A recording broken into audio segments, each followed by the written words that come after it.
Baik, Assalamualaikum dan salam sejahtera. Ini perkembangan yang baru kami terima mengenai gempa bumi kuat yang bermagnitud 7.9 magnitud yang berlaku di Mindanao, Filipina pada pagi Isnin yang telah mencetuskan amaran awal tsunami di beberapa kawasan pantai di Sabah. Menurut Jabatan Meteorologi Malaysia, Malaysia, dan dalam kenyataan pada Isnin, Malaysia maklumkan gempa bumi itu berlaku pada jam 7.37 pagi pada kedalaman 50 km dengan pusat gempa terletak pada latitud 5.7 darjah utara dan longitud 125.1 darjah timur. Dan kata agensi itu, gegaran akibat gempa berkenaan turut dirasai di beberapa kawasan sekitar Tawau dan juga Semporna. Berdasarkan analisis Met Malaysia, tsunami setinggi 0.4 meter dijangka melanda kawasan pantai di Tawau, Semporna, Kunak dan Lahad Datu antara jam 10.30 pagi hingga 12 tengah hari.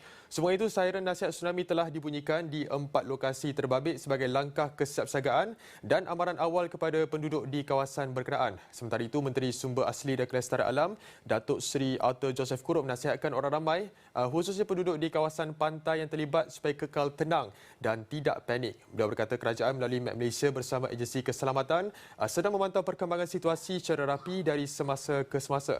Dan semua penduduk di kawasan terlibat diminta memberikan kerjasama penuh serta mematuhi segala arahan evakuasi atau keselamatan yang dikeluarkan oleh pihak berkuasa tempatan bagi mengelakkan sebarang kejadian tidak diingini. Pada masa yang sama, orang ramai dinasihatkan supaya tidak menghampiri kawasan pantai dalam tempoh yang ditetapkan demi keselamatan diri dan juga keluarga.